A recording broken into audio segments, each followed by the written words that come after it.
Mini Takes podcast. Look, if I open up your painting tutorial and the first step is getting out an airbrush, buddy, I'm not watching.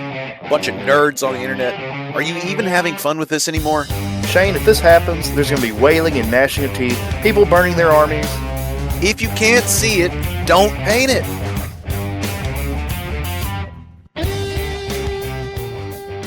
Welcome, everybody, to the first episode of Mini Takes, the Miniature Hobby Podcast.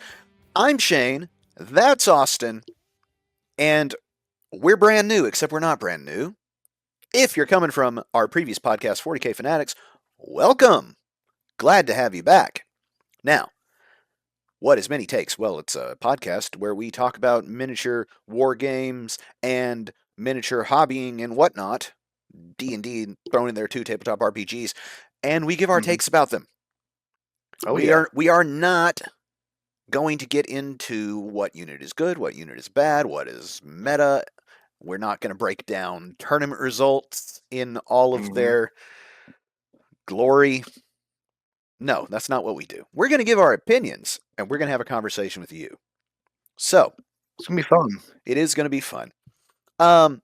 Being that we are a sort of one-to-one transition from a previous podcast, we already have comments from the listeners from last week. I mean, it was just us. So, what we're going to call this here is Mini Takes. Take your takes. It'll be the first segment of every show where we read your comments and comment on them and just make a cyclical kind of, snake eating its tail situation. These comments, that's right. These comments come from last week's podcast, which you can go check out. It's going to stay up on YouTube as long as YouTube keeps things up. Who knows how long that is? Over on 40k Fanatics podcast. However, if you know us from there, be sure to subscribe, like, comment, etc. over here on this new feed. If you're a listener on Spotify and you're like, what happened to 40k Fanatics? Well, this is it. We've changed it, and you don't have to do anything different. Just tell more friends. All right. First comment comes from Jason Trump, frequent contributor, but brand new to our new listeners. The big thing for 10th was Jason Trump. The big thing for 10th was less rerolls. Right now, they are saying narrative play, but on release, I'm putting the mission deck in the launch box. Yeah. So I have a take about that, and I think what they've done finally is try to turn match play into something a little less clinical from what we are learning about 11th edition, which is going to be the takes that we give today. Here's another one. Kayank Lupax 6333 says, "Oh boy, I can't wait to suffer through fake points, parenthetical, power level again." Yeah, it is going to be a little bit power level. I think power level is just what we're doing now. They took the single-digit power levels from 8th and 9th edition and turned them into 3-digit point integers, but being that the war gear doesn't look like it's going to be costed again, we're kind of just choosing Pokemon to throw out against our opponent, aren't we? He was responded to by the Pansy Man. That's already how it works in 10th. In fact, my biggest bugbear with current 40k is that you don't buy individual models or war gear, and I hate it.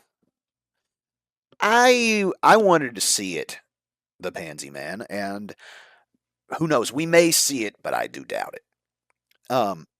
The big thing that we talked about last week was these are all under 11th edition is confirmed as 10.5 edition, and it's a good podcast. You should go listen to it, but I'm sure we'll rehash it here in a coming episode because it'll be a lot of 11th edition talk in the coming weeks.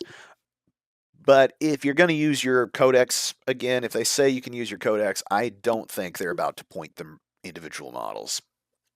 They seem to very much like selling the data cards in a pack and, throwing the points out in a document and saying, go to town. Anyway, a couple more. This one is a longer comment. It comes from Paradukes. They say, I have a skewed perspective of 40k in general. I started collecting back in 3rd, 4th edition, but never really got the chance to play, and looking at the rules, there's no way the teenage version of myself would have figured things out without assistance. I then finally started playing at the tail end of 9th edition, and by that point I was having a hard time figuring out the rules due to the sheer amount of bloat that had been added to the game. Earlier versions of the rules were contradicted by later ones, especially Arcs of Omen, and the sheer amount of options were extremely daunting. Um, he goes on to talk about how his knights were quite confusing at that time. And then he continues in a new paragraph. 10th edition felt like a breath of fresh air, and I was really enjoying the simplicity for a while. It didn't take long before I was feeling the lack of customization and the way that lists became cookie cutter very quickly. Personally, I'm hoping that 11th Hmm. edition will be a revamp in terms of being able to make your forces feel unique, and the detachment system certainly seems to lean in that direction. If they have something akin to the Crucible of Champions, but better balanced, I'll be extremely happy. I think it would be a pity to throw the baby out with bathwater at this stage, as 10th serves as a potentially very good foundation once the problem points are ironed out. I'm also hopeful that the lackluster balance slates of late are more indicative that the teams are working on 11th rather than actual disinterest. No, I don't think they're disinterested, that's for sure. They got a lot Hmm. riding on a fresh edition. There's definitely no disinterest. Yeah. Um, Certainly interesting seeing everything they're doing with the new edition, everything they're kind of coming out with. Well, How it's everything's kind of a step forward and a bit of keeping the back foot back in the previous edition.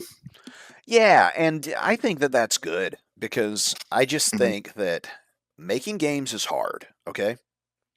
And the pieces where it breaks due to the sort of hive mind that the player base is are not things that you would discover in if you and me developed 40k and play tested it between the two of us, with the sort of good intent that two people making a game would have, or even a whole office full of people would have, we would not break the thing in the way that randos on Tabletop Simulator do, right? Hmm.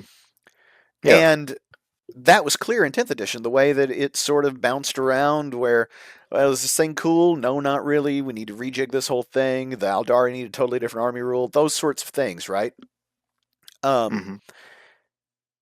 and I'm glad that that's done because we largely are at a place now where the big issues have been, have been patched. And in 11th edition, those band-aids will be made. Those band-aids will be but scars on the carcass of the patient. I think I killed the patient there, didn't I? Seems like it. Anyway, you get my messed up metaphor, right? Um, Hmm. and so I'm glad that they're not just restarting the whole thing because I don't see how we would not end up right back where we were with stuff that is just not going to work, right? We had that in 10th Yeah. edition at the beginning. There was some stuff, devastating wounds being mortals, just didn't work. And so they had to go change it. And so the explanation of devastating wounds in the core rulebook as it was printed is useless. Someday somebody with a printed version is going to go back and try to play the game, and they're going to be like, "Well, this doesn't make any sense." Yeah. um, but anyway, that kind of gets us into our takes for today, and Hmm.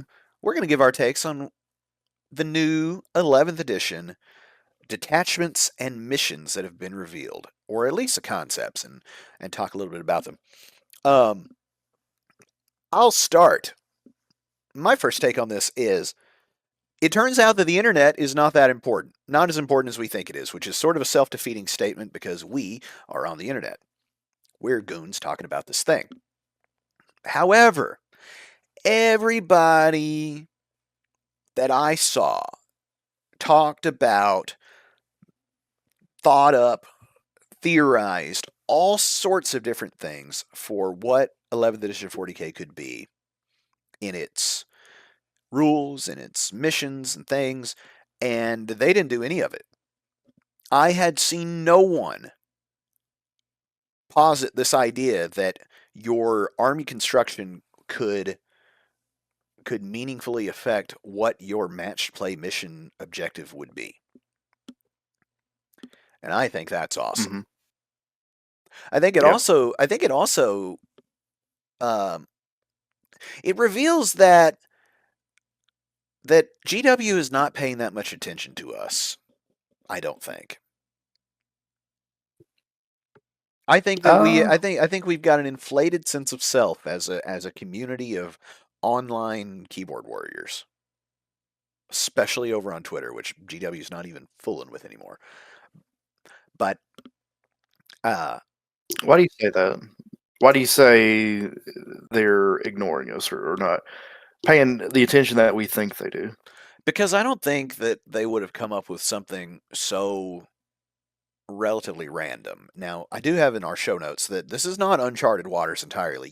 You've got some information about this type of thing, this new this new army disposition setup that we're going to be using in 11th edition. If you haven't seen it, by the way, folks, let me give you a little background.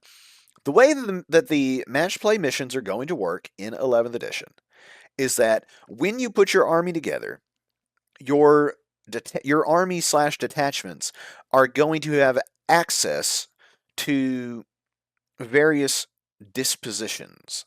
And what these are is your army's let's call it keyword for how they'll relate to your opponent's army, and then that is going to make your primary and your opponent's primary, which will be different depending on the matchups. Okay? So, the way this works in practice, or the way it should work in practice, is that world leaders are going to be a purge the foe disposition, where they are going to score points and they will want to go and kill stuff, right? Hmm. Whereas uh, Imperial Fists will be I think it's taken hold, where they want to stand on points, stand on the home point, stand, midboard. They're not actually interested in killing anything. They just want to stand here and protect whatever it is, which, it'll be terrain pieces now, which is nice because that makes more sense than a random piece of ground in the middle of nowhere. But that's another take that I've got. Now, that you've seen before, that sort of matchup thing. That's how it Hmm. works in World War II armor combat simulator Flames of War, right? Yeah. So when I saw this new mission format, uh, the way your kind of stance of your army plays into what mission you're going to be playing, that immediately made me think of Flames of War. Now, I've played Flames of War in the past, and the way that that works out generally in Flames of War is that one person will pick both players before the game starts. They will either pick attacker or defender, uh, and that stance you then follow up on a kind of a chart, uh, and you go, okay, you're the attacker, I'm the defender, so you fall down. Okay, we're gonna play this mission. You're the attacker, and I'm also the attacker, so now we're gonna do this mission. You kind of have a similar thing going on with 40k, although it's a little different now because they've got a lot more going on. They have all these new stances, but that's kind of what it made me think of with this new format. And I think it's going to be very interesting because, as they said, you are also not locked into uh, these dispositions. So if you're playing World Eaters, you don't have to do Purge the Foe. If for some reason your World Eaters wanted to do reconnaissance, if you had some weird scouty World Eaters, you could do that, and nothing's going to stop you from doing reconnaissance. I don't think. With the is it the right detachment, or Yeah, can you just pick any of these? no, no. So you're going to have a detachment that unlocks those disciplines, those dispositions. Okay, Um, and I but imagine though. So th- what there's there's nothing stopping them from doing a reconnaissance World Eaters. Just throw exactly? that into the book. Exactly, Yeah, because we're going to get 70 new so that's detachments. what. Yeah. So it's interesting that it's like this, into which if you wanted to, you can go after any of these dispositions if you meet the criteria for it. That's what's so new and exciting about this for 40k. Yeah, and my take on how this is going to manifest is something that people have been asking for a long time, which is it's going to bring it looks like it's going to bring back the possibility for armies to actually play different on the table again. Because what we've got right now at the end of the 10th, especially with these last few detachments that have been released, I watched Tabletop Tactics play a game with the new Iron Warriors detachment that just came out uh, in the Armageddon, no, not the Armageddon book, the Eye of Terror book, right? And Mm-hmm. it's an uppy downy Terminator, Obliterator, Mutilator detachment. Okay, so it's all about warp rifts, and what happens is every turn, at the end of your turn, I can pick up 2 units that are non-engagement range and put them in deep strike, and then I can deep strike them down, and then once I deep strike them down, I can use the CP to add 2 to my charge, and yada yada yada. Mm-hmm. It makes it the whole thing is you're dropping in Terminators, Obliterators, Mutilators, and Mutilators are an absolute beat stick. They're the brand new, fighty Obliterators, right? And then you got to roll a Mm-hmm. 7 inch charge. And then as soon as they've deleted whatever they go, you pull them up again, and then they go and do it again. And it's so gadgety that you're basically playing a Drakari army. And Yeah. every army here at the end of 10th has got these very gadgety detachments where they all have access to Uppy Downy, they all have access to Fight on Death, they all have access to some sort of reactive move, and it's just all a bit samey same, isn't it? And the reason it's Mm-hmm. samey same is because in the match play format that we've got, where you have these various primary and secondaries that both players are playing, then movement shenanigans and the ability to do actions in a pinch is the order of the day, right? You also have in that detachment. This is another point. Uh, a lot of stuff is getting access to sticky objective. To spend a CP to lock something down. And when you put the Mm-hmm. uppy downy with the ability to stickify, then if you don't have the ability to stickify, I'm going to beat you after a while because I'm just going to keep jumping to places you can't get and locking it down. And then what are you going to? Okay, so you're over on this no man's objective. You're going to run across to break my stickify. Well, then I'm just going to drop on the one you just left and stick it. So you lose. And Yeah. that Mm-hmm. sucks. There's a take. That sucks because it doesn't make sense for the Iron Warriors, the Siege Masters, to be jumping around on the attack like that. That's not really, that doesn't feel like what they should do. Yeah. Um, and so I think it's really cool that we're going to have a different, you and I will play 2 different armies and have 2 different primary objectives, which I think is great. Because you might want to come and get me, and I may have no Mm-hmm. interest at all in getting you, and therefore I'll score points by jumping around you. However, you still score points by getting all you can. So that I think that's just a stroke of brilliance because it could potentially add the flavor of the armies that people have missed so much in 10th edition. So when you, I was going to bring this up earlier, but we got into a whole nother topic. But when you said that Games Workshop is not listening to us, I posit that Games Workshop has been listening very intently uh, to one side of 40k, the competitive side, and they've thought, we don't want any more of this nonsense. We don't want any more of this circle play. We don't want any more of this very clinical game mode. So now we are going to essentially turn the table upside down, and we are going to brute force narrative into our competitive. Is how I saw this. Well, let me tell you, that's a take that is going to get clipped for socials because that's wild.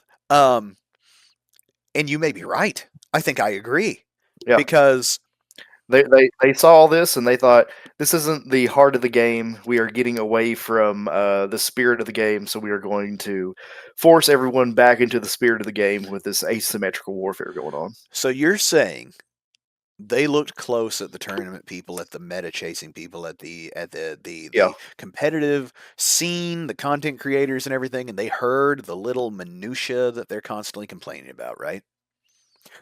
Mhm. Oh, everything's too killy, but oh, everything is also too defensively focused. And they said, we're not touching any of that. That's all fine. Oh, the missions are da da da, and some of them you can't even use, and we don't like a twist, and we don't want anything fancy. We want the whole thing drilled down to chess. That's what the nerds said. And the 40k people, you posit, said, yeah, we don't want anything like chess. Chess is chess. We're 40k. Mhm. And I think you may be right. I think you may be onto something. Because they've always kept it in the back of the book. The like, hey, this is supposed to be a fun thing. This is supposed to be a narratively focused thing. This is supposed to be some sort of engine for your dudes to fight your buddies' dudes, and we just see what happens, right? It's Mhm. never supposed to have been uh I don't know what's some strat like computer strategy like Dota 2. It's never supposed to have been that. Yeah. It's not supposed to be X's and O's. It's not supposed to be checkers. It's supposed to be painting your guys, putting them on the table, looking at them, and go, "Oh wow, that's a neat paint job. Thanks. Let's roll some dice and see what they do. Yeah, I wonder what. Let's enjoy our evolving diorama on the Yeah, table." that's right. That's the way it always. You know what's funny too is all through 10th edition match play, it has played really well that way. It's on the edges that the whole thing is broken, that the lists get ridiculous, they get wildly over leveraged. Um, what's your take on the detachment point system? Have you seen this? So I've looked at that, and let me see. I've got it pulled up here. Let me find that. The thing that I was wondering about is how is this going to work for certain armies? I don't know if So I can find it, but so the way that it you looks talk like and it's I'll yeah, find it. the way that it looks like it's going to work is that um, your codex detachments are going. So you have 3 detachment points in a 2,000 point game. All right. Various I've got detachments it. are Yeah. worth different amounts of points. Now, the ones in your Hmm. codex that in your 10th edition codex, which they say is going to work in 11th edition, and I believe them because that's the smart thing to do, if we're being honest. Those are going to be 3 point detachments because they work on your entire army. They don't have a very specific. Now, I think that they will adjust some of these because even in my Chaos Space Marines, there are some detachments that technically work for the whole army, but really it's like, well, these are for Raptors. And I could see that being a 2 point detachment, right? And then So you're saying, the 70 new ones that they're putting out are going to be yeah. like the 1 and the 2 point detachments that are going to only leverage certain types of units. So I could see how Okay. guard could end up with like a foot slogger detachment for a point, a tank detachment for a point, and an artillery detachment for a point. And then you'll have Hmm. rules that are going to work for all 3 of those and various dispositions that those might unlock for you to choose from, which I think is awesome. Okay. Yeah. I wasn't aware of the news of the codex. The codex detachments we have now mainly being 3 point detachments. I don't know uh, if I've seen that, but that's Yeah, news to me. yeah, they said that a lot of your codex detachments that leverage your whole army will be 3 pointers. So like Veterans of the Long War for Cast Space Marines, which is basically Evil Oath a Moment, will be a 3 point detachment because me just being able to say we're whole army going to reroll on those guys is pretty dang powerful. However, it's not Mhm. as powerful as it used to be because the enhancements and the stratagems aren't quite as gadgety as what is in vogue. So possibly it becomes a 2, and then I could get a raptor detachment also, and then we could be like sneaky as our whole disposition. You see what I'm saying? So then I could be running Yeah. like Alpha Legion feel to it. I think it's going to Mhm. be great. My thinking, Yeah. What I saw with it was seeing the detachment points. Is I was wondering about armies like Custodes or Knights, to where I wonder if theirs are going to be pointed up higher because I'm not sure what more you can do to like do combined arms in this kind of situation. Yeah, Because you already have so few models. I feel like they would perhaps be coming out with their detachments being either 2 or 3 points already. Probably two, so you can get in on that 1,000 point play. yeah, and I could see him being I could see him being two, like sort of your core book detachments. That way you could then add a second disposition would probably be the thing. Or could it be that your 3 point detachments have access to multiple dispositions, similar to how Kill Team squads have their various archetypes or whatever they call them, you know?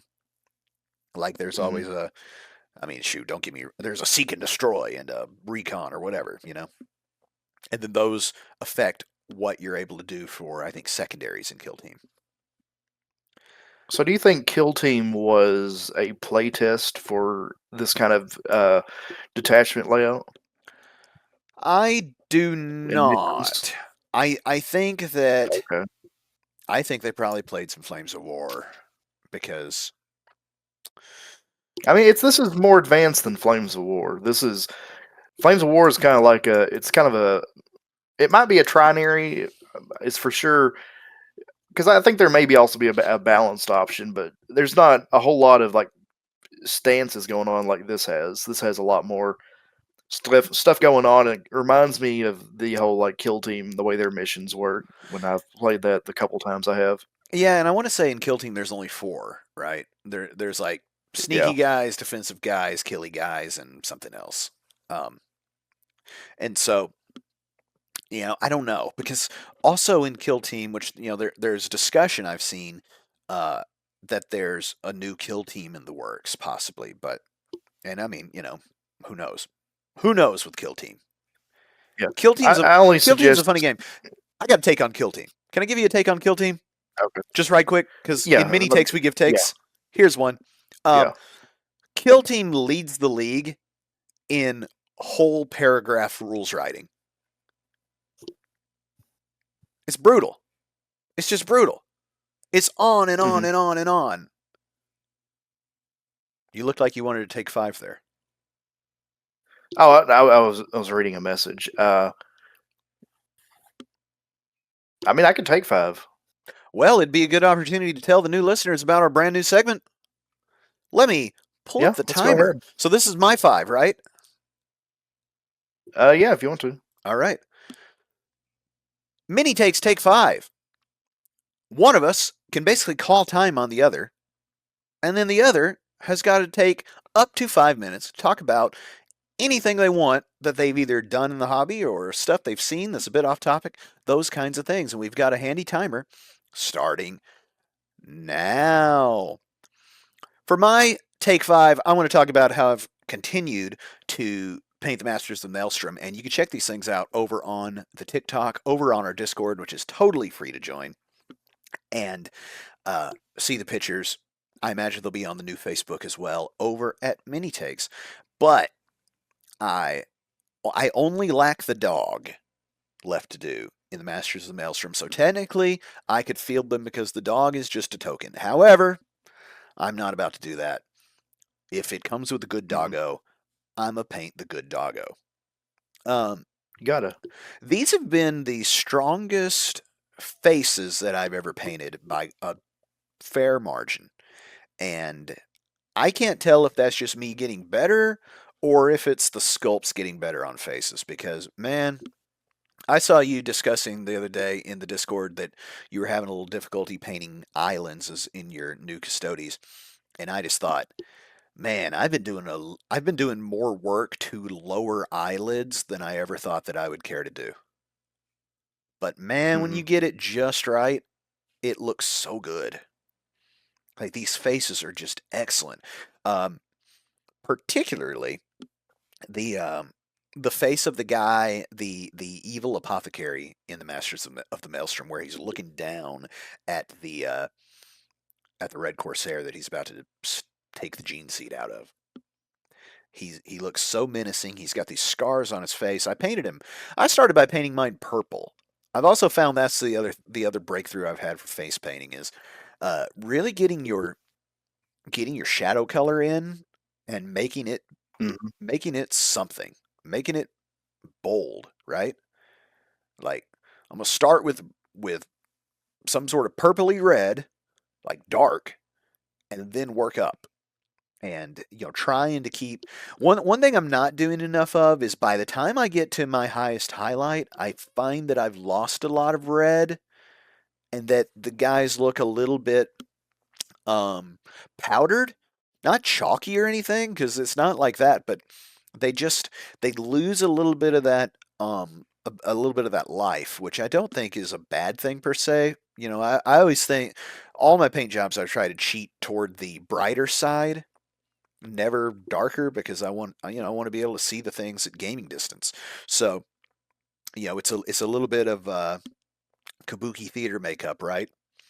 So Hmm. that's a little 6-1, half a dozen the other. But I think that I think if I want to get my face painting to the place where you can really see them super close up on a big screen and they look like your top painters that you see on the internet, I've got to figure out how to keep that warmth while also keeping the contrast.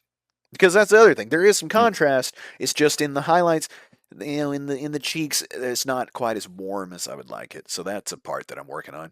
Another thing is I've Yeah. been building some of my bolt action guys. I have a minute 42 left. Thank you very much. Um, and my bolt action guys, by that I mean tanks.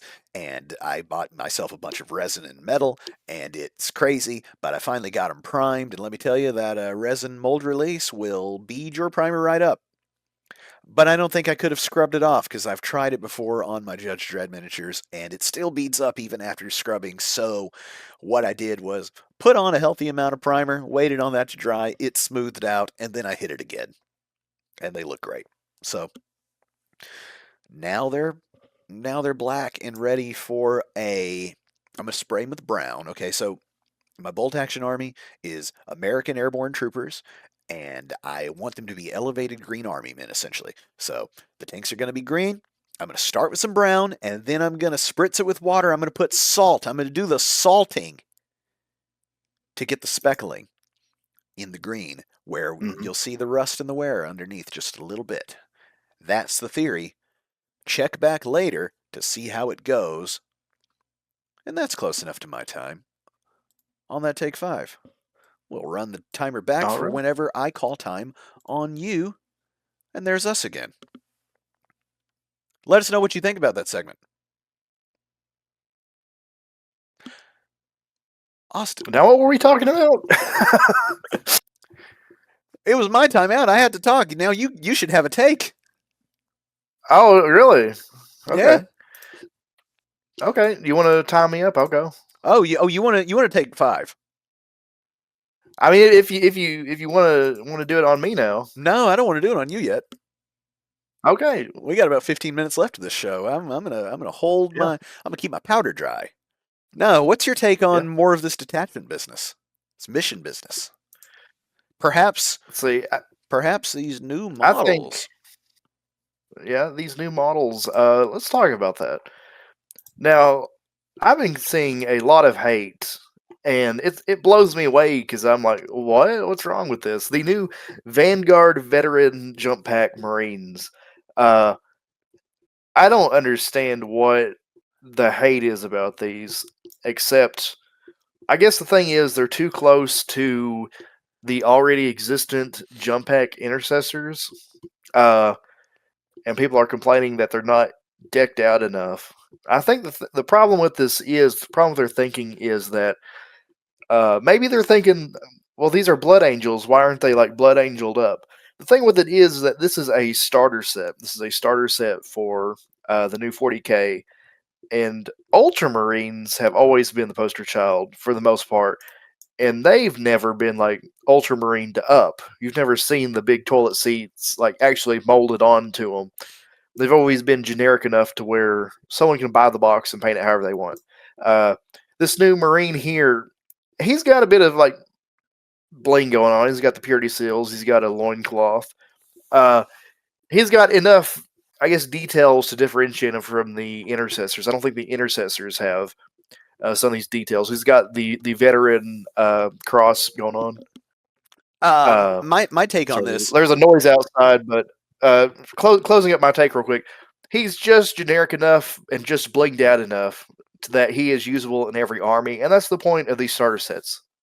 Yeah, that's totally fair. My take on that, because I've seen the same thing, all the negativity about him, and I hate him. I can't believe they've just done a blah. A plain Marine, he's just a plain guy. It's ridiculous. Where's blah blah blah.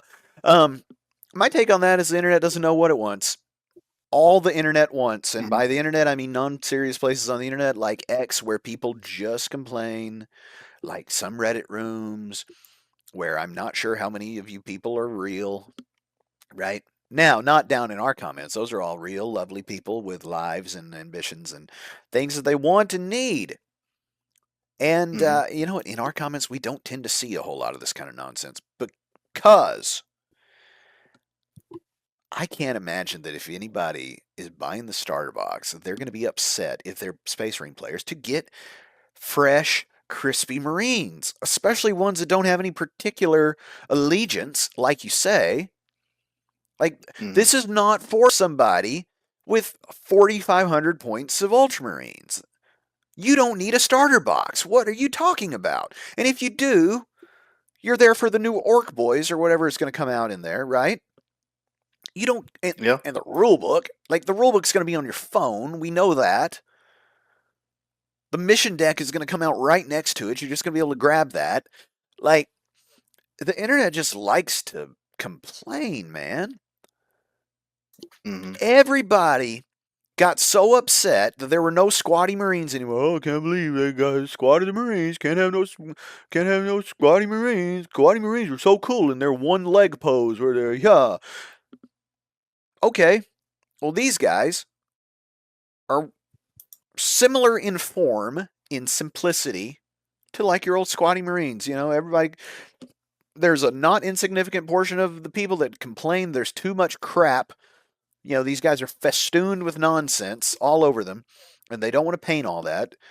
You know, looking at you, three colors and some sand guy. All right, well, these guys are simple. You could slap chop this dude and he'll look amazing. And the whole internet's up in arms about him. It's just ridiculous. It's totally non serious talk. Again, And if you go ahead.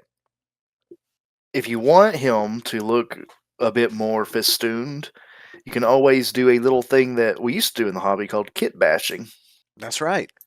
Yeah, you know You'll what? always glue an extra bit to him. Yeah, throw some angel wings on him if you want to, right? Yeah. Ridiculous. So I'm comparing the jump pack intercessors that we already have to this Vanguard veteran. And I mean they're similar looking, but the Vanguard veteran has obvious veteran markings on them. So I don't know what more they could want from. This looks like a jump pack guy who happens to be a veteran. I just feel like that a Space Marine at its core is a little bit of a um you know those models, what are they called? They're like in art class, right? The little wood model that you can, that's so Yeah, posable, you know. That's yeah. kind of what a Space Marine is in the hobby, right? It is a wonderful form to accept paint, right? It is a blank canvas, a beautiful form to become whatever faction it is that you enjoy. And this guy towed off of a piece of a piece of ruin, about to ignite his jetpack and go chop somebody up, is just great. Like, he's fine. He's, again, paint him blue, paint him yellow, paint him red, paint him green. He's gonna look great. Hmm. Some of you people just like to complain, I think, more than you like to mess with the hobby. Yeah. And if you want a lot more new stuff coming out, new looking stuff, there's still more stuff in the box getting revealed. That's right. We've still got new stuff. I can't think of any new stuff for the for the Space Marines, but You know what? there's new stuff It coming sounds like out. Austin needs 5. Yeah. Your 5 minutes starts Let's see. now. What Let's have you see. done lately? Hobby wise, hobby wise, real quick. I have been painting custodies. I painted up one of the wardens, doing kind of just some experimental painting, see how I want to do it. Doing the black armory for the Shadow Keepers. Worked. I did a chaos black undercoat to prime them up, and then I got this dark gray, black gray from Hobby Lobby Vallejo, to paint it up to kind of get a lighter black.